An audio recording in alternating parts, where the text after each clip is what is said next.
whenever we were transmitting a signal, let us say this is a transmitter and this is a receiver. Whenever we are transmitting a signal, during the transmission, some noise gets added to the transmitted signal, and by the time it reaches the receiver, you will be receiving a signal which is having two components. One is the transmitted signal, which is wanted one. Another one is a noise, which is unwanted. And the interesting thing is both wanted and unwanted are random in nature.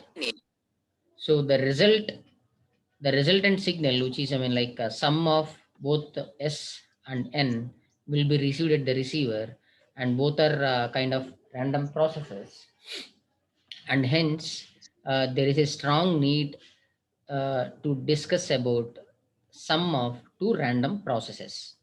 Okay, so we are considering W of t as a random process, which is sum of two different random processes. X of t and Y of t are two different random processes, and their sum is what we are calling as a W of t. You can think of this as the received signal. With respect to communications subject area, you can think of W of t as the received signal. One of them is original transmitted signal, another one you can think of as noise or interference, whatever. So the point is, when we are discussing about what is the received power, this is the received signal, right? That's what I said. This is the received signal, which means how can I calculate the power of the received signal? Is we have seen in the previous topic that PWW or PXX was the received power in the or the power in the received signal. Yes or no? So similarly, PWW is a power in the received signal W of t. So this W of t is sum of two different random processes. Okay. So now we will see how to calculate average power of this W of t, which is sum of two different random processes X of t and Y of t.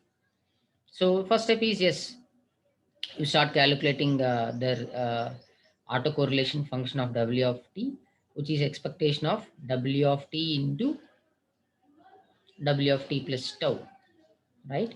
I just have written the same thing as it is, and then wherever you have t, you replace with t plus tau, and then you write that.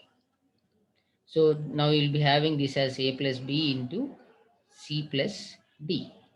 So you are having something like this, and you multiply the terms together. You multiply the terms, and when you expand the expectation, you'll be getting four terms here. One term will be autocorrelation function of the random process X of t. Another term will be autocorrelation function of the random process Y of t. Right? You can just multiply and see. Okay. First term will be X of t into X of t plus 2. Right? Next term will be X of t into Y of t plus 2. Right? So maybe I'll write this as expectation of X of t into Y of t plus 2. Next term will be expectation of Y of t into X of t plus 2. Y of t into X of t plus 2. Plus expectation of Y of t into Y of t plus 2. So this, if you see here, the first term is autocorrelation function of random process X of t. The last term is autocorrelation function of random process Y of t. And the second term, if you see here, this is nothing but the cross correlation function, and we write this as Rxy of t comma t plus 2. And the third term is again autocorrelation function, but that is Ryx of t comma t plus 2. So like this, we are getting four terms here. Out of the four terms, two are autocorrelation functions, two are cross correlation functions. Now what you do is you apply uh, time average on both the sides.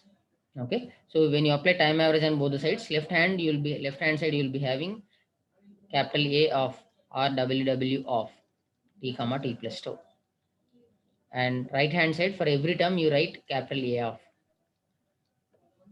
Okay, Abba. then after that you apply Fourier transform. So when you apply Fourier transform, What is the Fourier transform of autocorrelation Fourier transform of time average of autocorrelation function? Carefully listen. What is a Fourier transform of time average of autocorrelation function? This is what we have seen in the last class, that uh, if X is a random process, S double X of omega, which is power spectral density, and the time average of autocorrelation function, these two are Fourier transform pairs. This is Fourier transform pair. So what is this?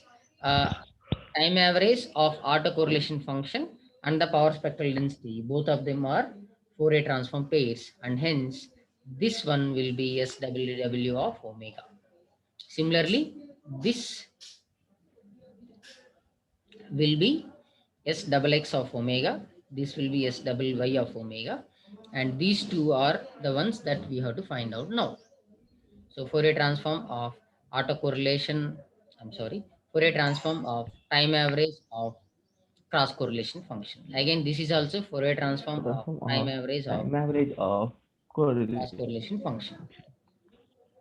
So these things we have to see now.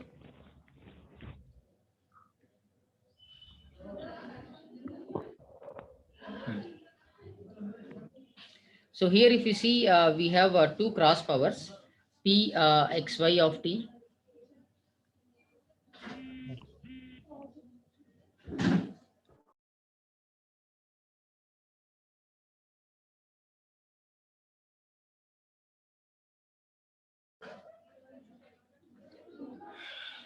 Here I am. Yes. So here, there are two cross terms, two cross powers here, Pxy of t, Pxy of t, and Pyx are two cross powers that you have to see here. Okay. So if you see the previous topic, P double X is the average power of the random process in a particular time function, that too in a small interval minus t to t. That's what we have seen first, right? P double X of t we have seen first, and then we had extended that for entire limit t tending to infinity, and then we had applied expectation. Do you remember? We have done that actually. Let me show that page.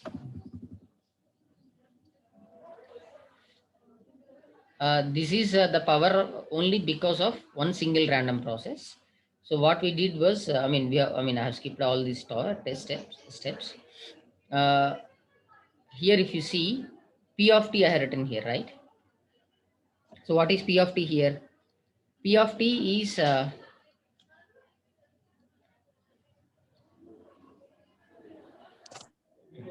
P of t here is average power of one time function, that too in a small interval minus t to t, right? So from this P of t, we had calculated the average power of the entire random process by doing two steps. First step was, you have to assume, or you have to let t to be infinity, and second step is we have applied expectation, right? So by doing these two steps, we have calculated the average power of the entire random process, right? So but here this p double x is the power of అన్ని ఆనే ఉన్నాయి అన్ని engine కూడా on off కూడా రెండు సార్లు చేసినాం అదంతా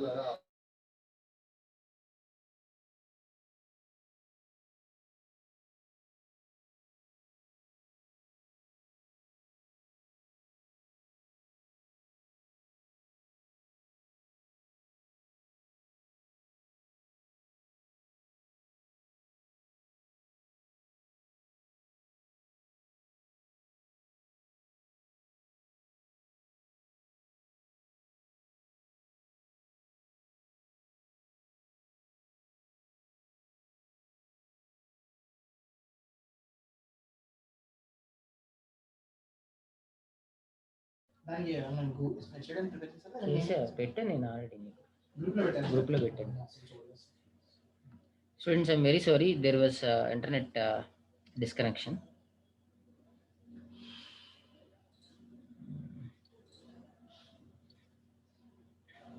Yeah, so what I was saying is the power that we have calculated in the first topic, that P double X is the power only because of one random process x of t, right? One random process x of t.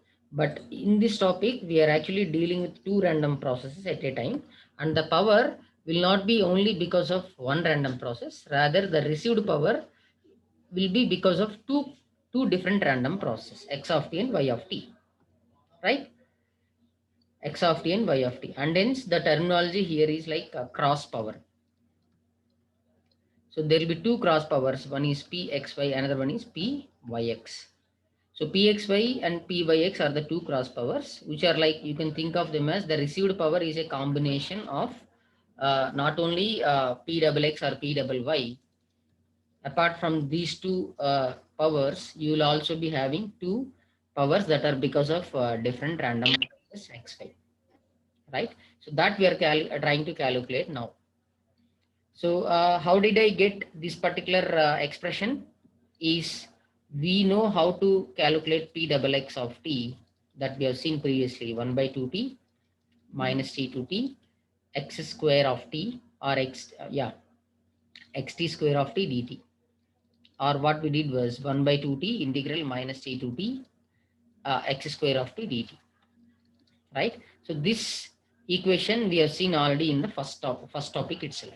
That's why I have asked you to go through the first topic and then attend the class, right? Yes, so this expression we have seen already in the first topic. Now by keeping this in reference, we are going to write the pxy or pyx, right? So all that we have to do is, wherever you have x square of t, you replace that with xt of t into yt of t, because power means it's a second order statistic. 2, right? 2 means second order statistic, and here we are dealing with two random processes. We need to get second order. It's like first random process will be of the first order, and second random process also should be of the first order, and hence it will become a second order statistic. So xt of t into yt of t. So wherever you have xt square, you replace that with xt multiplied by yt, and wherever you have x square, you replace with x into y. So this is one of the cross powers. Okay. ఏమైందంటే AC on చేసారు పిల్లలు phone తోటి, అది of చేస్తే మళ్ళీ on చేస్తే వచ్చారు. Okay. So this is one of the cross powers, and according to the Parseval's theorem, if you remember, this also we have discussed in the first topic. According to the Parseval's theorem, this power,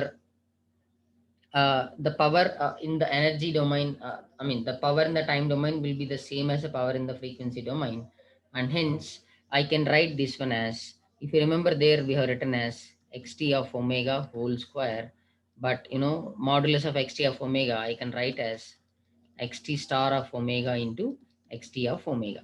This right? Now all that I have to do is, wherever I have xt star into xt, I have to replace one of them with yt, right? So what I'm doing is xt star of omega I'm keeping as it is, but in the place of this xt of omega, I'm writing yt of omega. Okay, does it make sense? So this is the power of this is the cross power pxy, right? Now for this, you do the two things. First thing is you let t to be infinity, and second thing is you apply expectation. So when you apply both the things, you will be getting here in the time domain, you will be getting limit t tending to infinity. That's anyway will be there for both time and frequency domains. And when you apply expectation, you will be having expectation here, and you'll be having expectation here. So expectation of x of t into y of t. So it's like a cross correlation function, and hence you have to write this one as rxy of t comma t plus tau. That's what we did here. Okay. Of course, I have both terms as tt, and then I'm just writing as rxy of tt. And right hand side, you will be having the same expectation of, the frequency domain, you are having the same xt star into yt. Okay. So here again, if you see here, I have a term, forget about this for some time. Left hand side, you have a power. Okay. Of course, this is cross power. And right hand side, in the frequency domain, you are having 1 by 2 pi integral omega equal to minus infinity to plus infinity you're having some term here dW, which means you are integrating some term, okay, which is giving you the power, which means what? This should be power spectrum. Why? Because it is with respect to the frequency omega. This is what I've told you in the last class also. There is some function with respect to omega, and when I'm integrating that particular function, I'm getting the power, which means this should be power spectrum. Okay, spectrum meaning because it's I mean it's spread over the frequency. Okay, but this is not the normal power. Rather, we call this one as the cross power spectral density. Cross power spectral density or cross power density spectrum.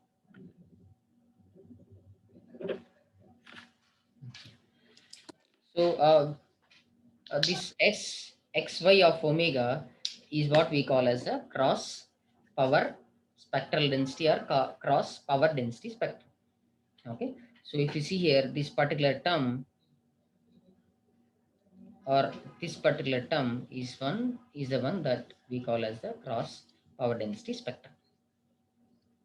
Okay, so similarly you can prove the other cross power spectral density, which is pyx or syx of omega. Okay, so it's like I mean you just have to interchange x with y and y with x, that's it. And the sum of this pxy and pxy, p by x is called as the total cross power. Okay, sum of this pxy and pyx is what we call as a cross power. Yeah, I know that I'm going a bit fast, but you know, if you understand the first topic thoroughly, the second topic is very easy. All that you have to do is wherever you have just a sec, wherever you have xt square of t, you have to replace with xt of t into yt of t. Wherever you have x square of t, you have to replace with x of t into y of t. And wherever you have modulus of xt of omega whole square, you have to replace with xt star of omega into yt of omega. That's it. It's as simple as that. If you are comfortable and if you understand the first topic well, the remaining cross power spectral density or cross power topic is very much easy. Okay, it's just like replacing these three things. First thing, second thing, and this is the third thing. Okay, so you just go through the first topic again, and this will be very much easy. Okay, so yes, we have got now two cross power spectral densities. Okay, and we are going to the next topic is the discussion of properties of cross power spectral densities. There we are going to see that Fourier transform of time average of the cross correlation function is called as cross power spectral density S xy of omega, and this is Fourier transform of time average of again cross correlation function, and this is what we call as syx of omega. So if you see here, this is one cross power spectral density and this is another cross power spectral density. Okay, sxy and syx. So these two things we are going to, we are going to discuss the properties of these two things now. Okay, and again as we've discussed in the last topic, we have seen the properties of normal, auto power spectral density.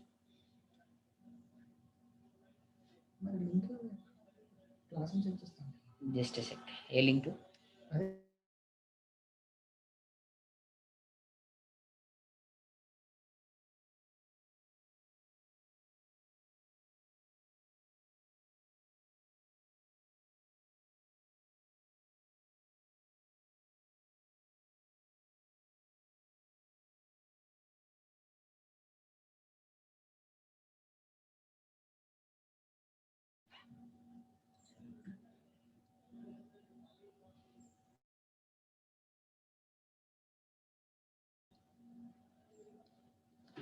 yeah, so we have already discussed the properties of autocorrelation function as well as auto power spectral density. So similarly, we are having 6 properties of cross power spectral density. Okay, so I mean they are like the same as what we are seeing for that one, auto power spectral density.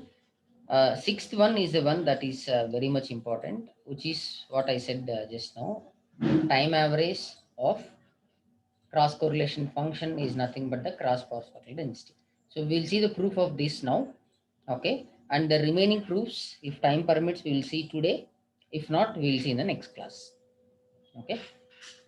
I mean, why we'll see sixth one is because I mean there are high chances that you'll be getting this question in the external exams or whatever. I mean, this is very much important.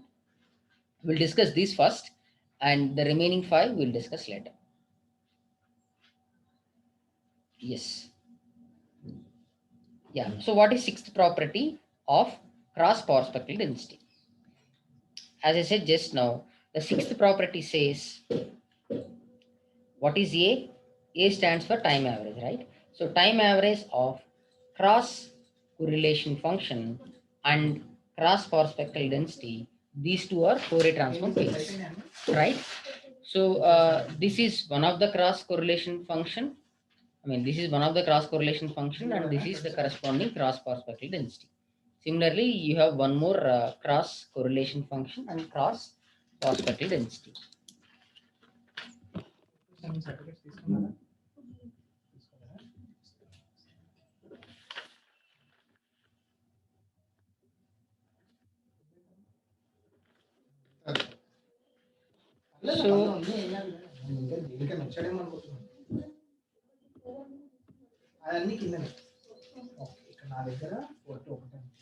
So, essentially what we are to show is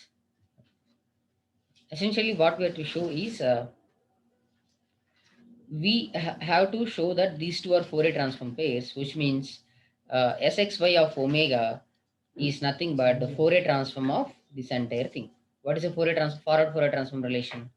If x of omega, and if I say that if x of omega and x of t are Fourier transform pairs, what I mean, of course, I'd write x of t left hand side. So let me write it. If I say that x of t and x of omega are Fourier transform pairs, then x of omega is forward Fourier transform relation. It's t equal to minus infinity to plus infinity x of t into e power minus j omega t dt. Right? This is what I have to show now. Now here, in the place of this Sxy of omega, I have x of omega, right? And in the place of x of t, I have this entire time average of cross correlation function. So that's why, I have written Sxy of omega, and its integration t equal to minus infinity to, I mean, tau equal to minus infinity to plus infinity. So this entire thing I have to write here, right? What is this? This entire thing is time average of cross correlation function Rxy of t comma t plus tau, right? So this is the time average of cross correlation function multiplied by e power minus j omega t that I have written as it is. Are you following, guys? So it's just like I have written the forward Fourier transform relation only. Integral tau equal to minus infinity to plus infinity. This is nothing but the time average of cross correlation function multiplied by the fiddle factor or e power minus j omega tau d tau. Okay, of course, here the running variable is tau, that's what we have considered here. Right? So this a of rxy of t comma t plus tau, what is this a of rxy of t comma t plus tau? If you remember, time average of some function is limit t tends to infinity 1 by 2t integral minus t to plus t x of t into dt, right? So here in the place of x of t, I have this rxy of t comma t plus tau, right? So when I substitute rxy of t comma t plus tau in the place of x of t in this relation, I can write this one as limit t tending to infinity 1 by 2t minus t to t rxy of t comma t plus tau dt. Any doubts so far?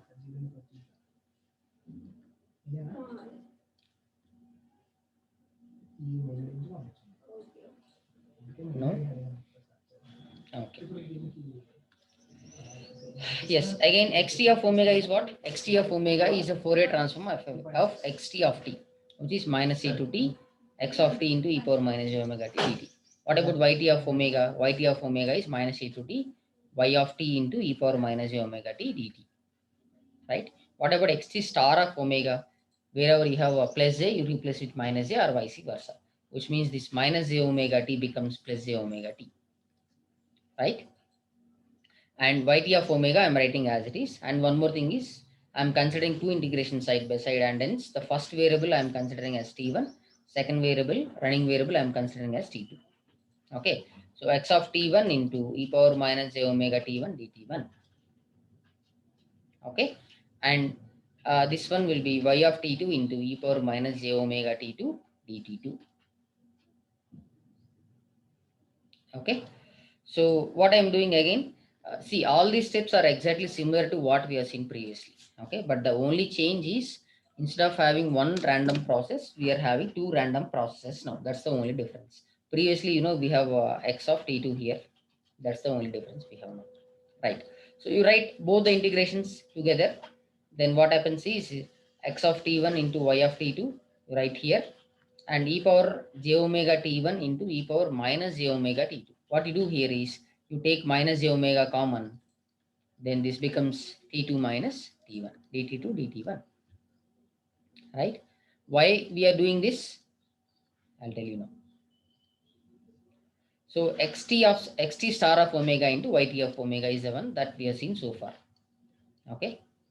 Then apply expectation. When you apply expectation, what happens? When you apply expectation here, just a sec, guys. Yeah, so this is x star of omega into yt of omega. Now you apply expectation on both the sides. When you apply expectation on the right hand side, you take expectation inside. So when you take expectation inside, you will be having expectation of x of t1, y of t2, e power minus j omega into t2 minus t1. But if you see here, this e power minus j omega into t2 minus t1, it's not a random variable, and hence you can write this outside the expectation. So when you write this outside, inside the expectation, now you are having only two terms, x of t1, y of t2. So what is expectation of x of t1 into y of t2? It's nothing but the cross correlation function, or xy of t1 comma t2. That's what I did in the next step. So you see here, in the next step, I have replaced that term with rxy of t comma t plus tau. And again, this I have as it is. Okay, e power minus j omega into, of course, I have assumed that t2 minus t1 is tau, because there are two terms. Let me tell you. This also I have discussed previously, but fine. I have written this one as rxy of t1 comma t2, right? And what I have here is e power minus j omega into t2 minus t1. T1 comma t2. So what I'm doing is I'm assuming t1 as t and t2 as t plus tau. So what happens now is this becomes rxy of t comma t plus tau, and t2 minus t1 is what now? T2 minus t1 is tau itself, right? So that's how I have replaced with all these t1 t2s and t2 minus t1 as tau.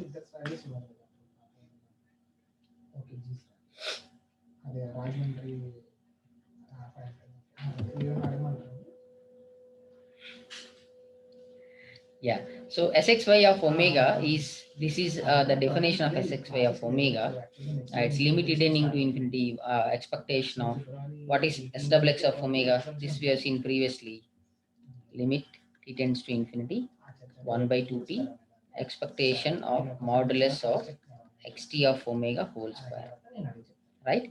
So now, as I said previously, xt of omega modulus square, it is nothing but xt star of omega into xt of omega.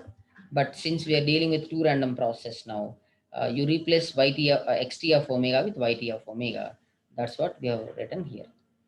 Okay, the expectation of xt star of omega into yt of omega. So why we have done the previous step was because we have expectation of xt star into yt of omega. This is what we have in the definition of this cross power spectral density, right? So that's the reason why we have derived this particular step, this particular term in the previous step. So you substitute that entire previous step here. So what happens now, which means what I'm saying is this entire step you substitute here. Okay, so it becomes 1 by 2t minus e to t rx of t comma t plus o dt into e power minus j omega. I mean, I just substitute the step, same step again. Okay. You take the limit inside. Okay, and what you will be getting here is this step. If you see, you are having one limit t, 1 by 2t minus e to t rx of t comma t plus 2 dt, right? So if you see here, you are having limit t tends to infinity 1 by 2t minus t to t rx of t comma t plus 2. So can you tell me what is this? This is nothing but the time average of this rx of t comma t plus 2, right? So this relation, I mean, what is a of x of t? A of x of t is this limit t tends to infinity 1 by 2t minus t to t x of t dt, right? So if you compare uh, this expression with only this inside brackets term, the only difference you have is wherever you have x of t here, you have rxy of t comma t plus 2, which means this curly braces part you can write as time average of the cross correlation function. Okay, so which means this entire thing I can write as time average of cross correlation function, and hence this will be minus infinity to plus infinity time average of rxy of t comma t plus tau into e power minus j omega tau d tau, which means this is the forward Fourier transform relation, right? So left hand side I have sxy of omega, and right hand side I have integral minus infinity to plus infinity a of rxy of t comma t plus tau, which means we have shown essentially that the time average of cross correlation function and the cross power spectral density are Fourier transform pairs. Okay. Yeah, I know that I'm going a bit fast, but all these things are the similar things we have seen in the previous topic, but the only difference was you are having two random processes now. That's the only thing. Okay, the proof is also exactly similar to what we have seen previously. That's why I'm going a bit fast. Okay, and any doubts so far? If you have any doubts so far, please ask me.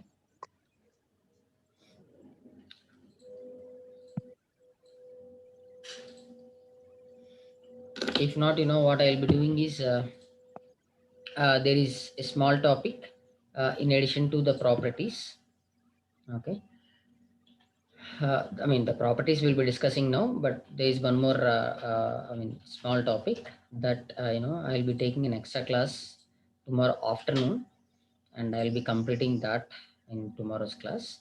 And someone was asking me yesterday that the proofs of properties of power spectral density. Of course, I've discussed that in the last class, but I have written, not in a formal way. I have proved them in in an informal way. I just have written here itself and proved it. But someone was asking to send the formal proofs for each and every property. I'll be doing that. In addition to that, I'll also be doing properties of cross power spectral density also, like formally, like what you'll be writing in exam. So I'll be doing that. I'll send that, and in addition to that, I'll send the third, fourth and fifth module notes also.